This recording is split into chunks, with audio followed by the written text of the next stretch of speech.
Hi Charles, I got this Curious George Christmas book the other day at the store and I wanted to read it to you. Merry Christmas, Curious George. This is George. He lived with his friend, the man with the yellow hat. He was a good little monkey and always very curious. Today George was visiting a Christmas tree farm. You can help me pick out the perfect tree for our house, his friend told him. Keep close to me while we look. George promised to be good, but little monkeys sometimes forget. The Christmas tree farm had more trees than George had ever seen. He found a very nice one right away, but then another caught his eye. And then one more, and then another. George was curious, how many Christmas trees could there be?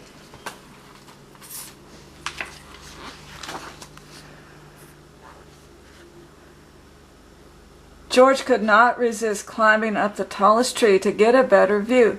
He looked for the man with the yellow hat, but his friend was nowhere in sight. Two men tromped into the clearing. "There's our tree," one man told the other. The men cut down the tree and loaded it onto a truck.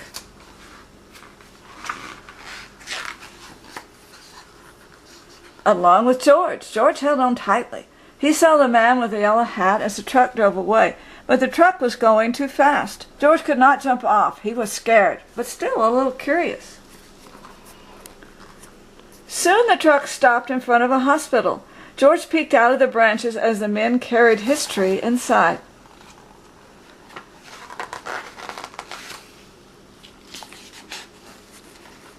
The hospital was a busy place. George jumped out of the tree.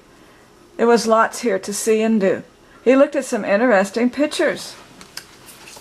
He found a jacket and tried it on. He played on a trampoline. He even went for a ride on a speedy little cart. What fun! Then George spotted something very interesting, his tree. George knew that Christmas trees are supposed to have tinsel and twinkling lights and shiny ornaments, but this tree was empty. George thought and thought, and then he had an idea.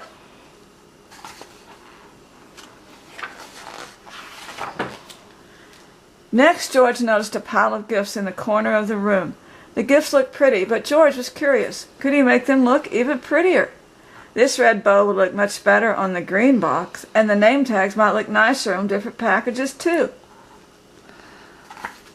A nurse arrived, and what did she see? A monkey, and he's making a big mess.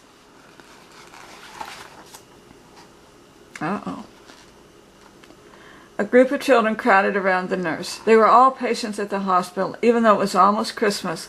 The children were not smiling or looking happy. "Come along," the nurse said, picking George up. "I'd better get you out of here before you can ruin anything else." A girl with a cast stared at George's tree. Suddenly she giggled. "Look," she said, "it's my X-ray." A boy laughed, "And there's a balloon from my room." All the children started chattering and laughing as they looked at George's funny decorations.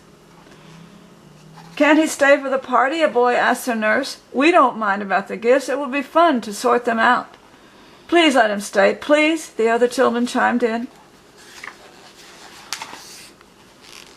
When she saw how happy the children looked, the nurse looked happier too. "I suppose he can stay," she said, "if he promises to help fix the tree." George was happy to help. The children helped too. Some of them returned George's decorations, while others handed George the real ornaments. He scampered up and down, stringing lights and hanging tinsel. Being a monkey, he was good at that sort of thing. He was also good at making the children laugh. When the tree was finished, George helped open the gifts. He was having such a good time that he completely forgot he was lost. Until the man with the yellow hat hurried into the room. "There you are, George," he cried. "I followed that truck all the way here." George was very happy to be reunited with his friend. The nurse invited them both to stay for milk and cookies.